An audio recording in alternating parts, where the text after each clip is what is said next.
What's up, everybody? Hope you all had a great day today. Getting into this episode of YNR. Tucker is fucking hilarious. I'm gonna say that. Tucker is funny as hell. Like the way he came at Adam about liking, being in the jazz club, because he was like, listen, I thought your ass to be listening to country music. Tucker is unapologetically fucking funny. Like, even without trying to be funny, he's hilarious. Like, Trevor St. John, to me, always had that effect. Even when he was on One Life to Live, he was just naturally hilarious. Like, I don't know if he be ad libbing that stuff, but I think he ad lib a lot of them jokes because he is super hilarious. Because if y'all remember when Stephen Nichols played Tucker, Tucker was always stone faced in a way. He was always serious. You know what I'm saying? Trevor St. John is a jokester. Like, he is hilarious. And I love the vibe that he brings to the character. It's hilarious. Um, I'm going to tell y'all, this Abbott versus Abbott war that we're seeing right now, I'm here for it. I'm here for every piece of this war because I don't have a dog in this fight. I'm not rooting for nobody. So I'm enjoying it. I'm just sitting back with my popcorn enjoying this shit because I want to see who's gonna win. You know what I'm saying? What's gonna go down between Ashley and Jack? Who's gonna walk away with the victory cup? I feel like this whole beef between Jack and Ashley, I really feel like on Ashley's part is bigger than Diane. I'm starting to think it's more than Diane because Diane offered to quit. She offered to quit and just let this job go. Because she felt like if she quit, then maybe Ashley would back off. But Jack wasn't so sure about that. That's what made me feel like Ashley's after something bigger. I think this is about Jack and her anger towards him. Because I still feel like she has some residual anger towards him. And I feel like him getting back with Diane reignited her anger in him. But I also feel like it's always still been there. Because Jack made her a generous offer. He was like, listen, Diane talking about quitting the company, and I'm willing to give you a piece of the company. Whatever you want to take with you, you can take with you. She still didn't want it. She basically told Tucker, like, I don't give a damn. I'm not taking that deal. So I didn't understand what her attitude was when Jack pretty much took the deal off the table, calling him pathetic and, oh, you're going to choose Diane. You basically just told Tucker that you wasn't backing down. So you basically spit all over the offer right then and there. So why are you so upset that he declined the offer now? He rescinded it. Why are you so upset? You wasn't going to take it anyway. That's what makes me feel like her anger towards Jack is bigger than Diane. Diane is just the scapegoat for Ashley.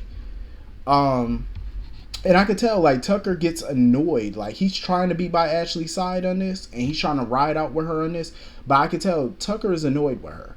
He's annoyed with her need for Jabot.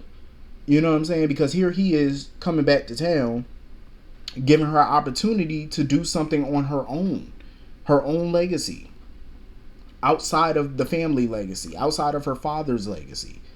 You know what I'm saying? Because John Abbott, no matter who sits in the CEO chair at Jabot, Jabot is always going to be synonymous with John Abbott. It's always going to be the company founded by John Abbott. John is, even in death, John is going to overshadow anybody who sits in that chair. Even Jack. He's going to overshadow Jack. You know what I'm saying? Like, John Abbott is always going to be synonymous with that company. She needs to create her own legacy, and Tucker is trying to give her that. He's trying to give her that. But I feel like even he has his limits at some point, because I could see the annoyance on his face. Like, just when he think she's about to walk away and do what he wants and ask, what he asks, and that's for her to start this company and, be 100% into this company, she starts talking about Diane and Jabot, obsessing over it. And I could tell it frustrates him. But he's riding it out because he's in love with her. But I don't know how long he's going to continue to do this. Like, Ashley and Jack need to go to some type of family therapy or something. I think she's still mad at Jack about that blood clause. That's what I think she's still mad about. I think it's a number of things, but I think that blood clause is still one of them. I think that hurt her to her core. You know what I'm saying? Even though they probably thought they got past it, I don't think she ever fully got past that shit. So let the games begin. I wonder what Diane's plan is, because whatever it is, it involves Billy to be their Trojan horse, I guess. I was not surprised that Leanna Love, little gossiping ass, was up here trying to stir the pot with her little show. Talking about the Abbott family drama, Kyle and Summer getting a divorce, Ashley and Jack going at it. She was stirring that pot like she was stirring some gumbo. She was stirring that shit, and it was funny when Jack had that flashback of her trying to seduce him. That's some good old history right there. But yeah, I'm interested in seeing who gonna win, who gonna walk away with the Jabot Victory Cup. I mean, I commend Diane for wanting to, quit and protect Jabot and Jack. I still don't trust her because the other day she told Billy, "Oh, we have to save our company." That little line right there stuck out to me when she said "our." I'm like, ma'am, you're not an Abbott yet, and you have no stock in that company. You're not even a member of the board. So what do you mean "our"? Like, where'd that word come from? I was like, yeah, no. See, parts of me just still don't trust Diane like that. I always feel like she got some type of angle. Maybe not nothing major, but she always got an agenda somewhere. You just don't see it until she's ready for you to see it. But I just don't fully trust that woman. I really don't. So a part of me can't blame Ashley for, not wanting her anywhere near Jabot. Because I wouldn't fully trust her either. So anyway, moving on from that. Phyllis, I swear to God, Phyllis ain't got nobody but to blame for all this shit but her. Phyllis stayed getting herself into some shenanigans. But my whole thing was when Victor threatened her, talking about, "Oh, you gonna pay for what you did to Summer, for making Summer go through this. You gonna pay." My thing is like, sir, do you not forget that you sicked a criminal on her that basically raped her? That was on you. You sent a Jack lookalike who pretty much raped her and took over Jack Abbott's life. You don't remember that, Victor? So what do you mean she gonna pay? She should still be making Victor ass pay for that. Because I still feel like he didn't adequately pay. You know what I mean? Like, I still feel like he did. But anybody worried about Victor and his little threat? But yeah, Phyllis is just... She always getting herself into some mess and thinking that she can handle it. No, you can't. You went from one puppet master to another puppet master. You went from Jeremy Stark to Tucker McCall now. Now you're at his mercy. And she really thought Ashley was going to help her. Oh, your fiance. Oh, he's using this against me. The look on her face when she realized Ashley is involved in this. Like, she knows exactly what Tucker doing and she approves. So it was her idea. So I'm like, ma'am, you ain't getting no sympathy from Ashley right now. Ashley done went to the damn dark side. You could forget that. And I agree with Ashley. She was like, shit, you the one that brought Jeremy ass to town. But Ashley need to stop acting like her hands ain't dirty on this one. Because your hands ain't clean on this because her and Nikki was a part of that coven that was trying to get Diane out of town. And that's how the whole Jeremy Stark thing even came up in the first place. But of course, Ashley don't want to take no ownership of that part. But in my opinion, Ashley didn't really do too much. Because honestly, it was mostly Nikki and Phyllis doing everything. They did all the heavy lifting. Ashley was running back and forth to France. So I guess her hands are kind of clean, but not fully. But yeah, Phyllis, she need to get her life. Like, she really need to get it together. And I couldn't believe that she turned down Adam's job offer. I'm like, man, what are you doing? You turned down a lucrative job offer to run an IT team? Like, he gave her a very nice job offer. Very nice. And she said no. Talking about, oh, I don't like you. Phyllis, you ain't gotta like the man, just cash the damn paychecks. I don't work for plenty of people I ain't like, but I still cash them checks. Shit, this is business right here. This ain't... Hello? Like, don't you need some cash? I'm just saying, you got a legal case coming up. You got a trial coming up. You got lawyers to pay. By the time you're done with this trial, you better hope this trial only lasts a day. Because by the time you're done with it, hell, all them billable hours you're going to owe them lawyers. You still got to pay Michael. Well, Michael probably doing it pro bono. Ain't no telling if Heather getting a fee. I would if I was her. I wouldn't represent Phyllis for free. The hell with that. You can cancel that. So I don't feel bad for Phyllis running around mopey, looking all mopey and dopey and moping. I don't feel bad for her because you put all this on yourself. You did it to yourself. So anyway, moving on from that. That whole scene between Chance, Sharon, and Adam was fucking hilarious.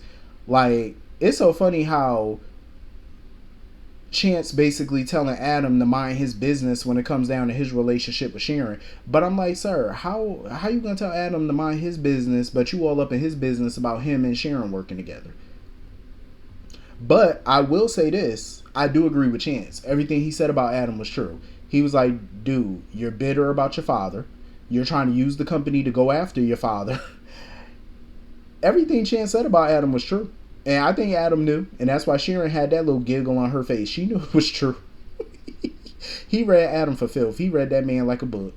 But I definitely detected a little hint of jealousy on Adam's part. Like, Adam definitely still feeling Sharon. He definitely still jonesing for her. Like, no matter how many years they've been broken up or whatever, he still got a little thing for her. Definitely do. But he need to change the name of that company from Augustus, because I don't like that name. Hell, even Sharon ain't fond of that name. That name sounds stupid. Augustus. It just sounds dusty. Nick sitting here trying butter Sally up and whatnot, trying to tell her about this job and whatnot. And I'm just like, at the end of the day, I really do feel like Adam, Sharon, and Nick are stupid for going back to Newman. I feel like that's the dumbest thing they could do.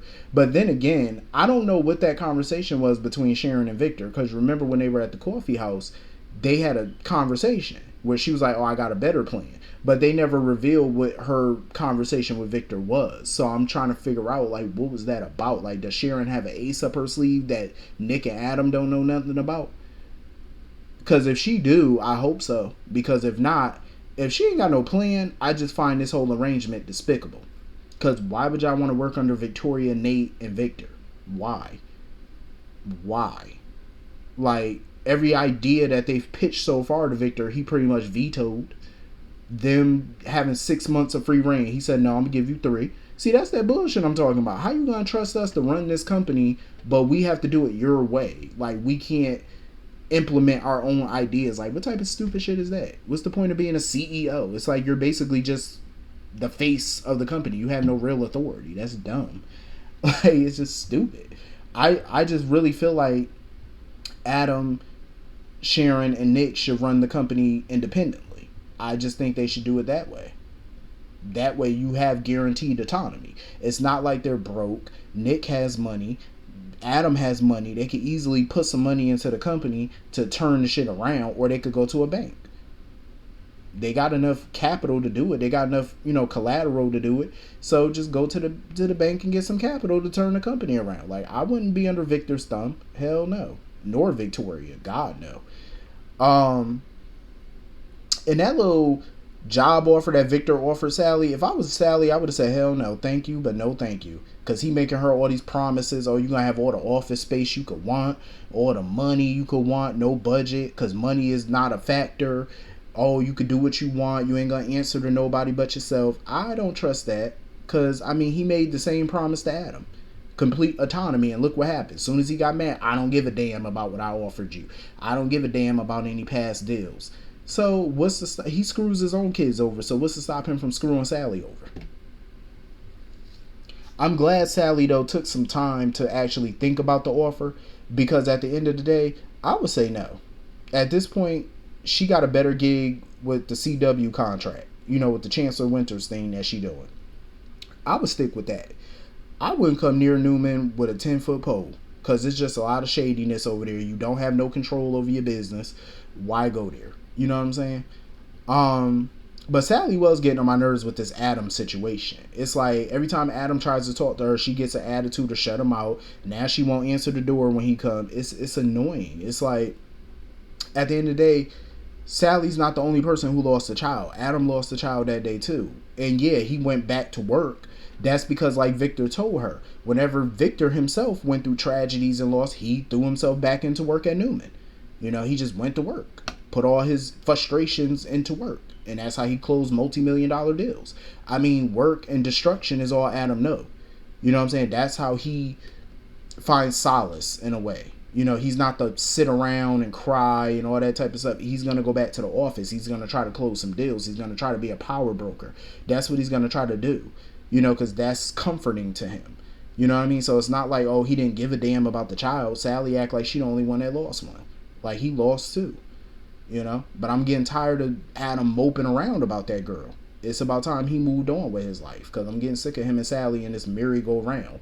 It's annoying, and I don't want to see Sally working with them. It's stupid. It's like, let her and Chloe stay where they at.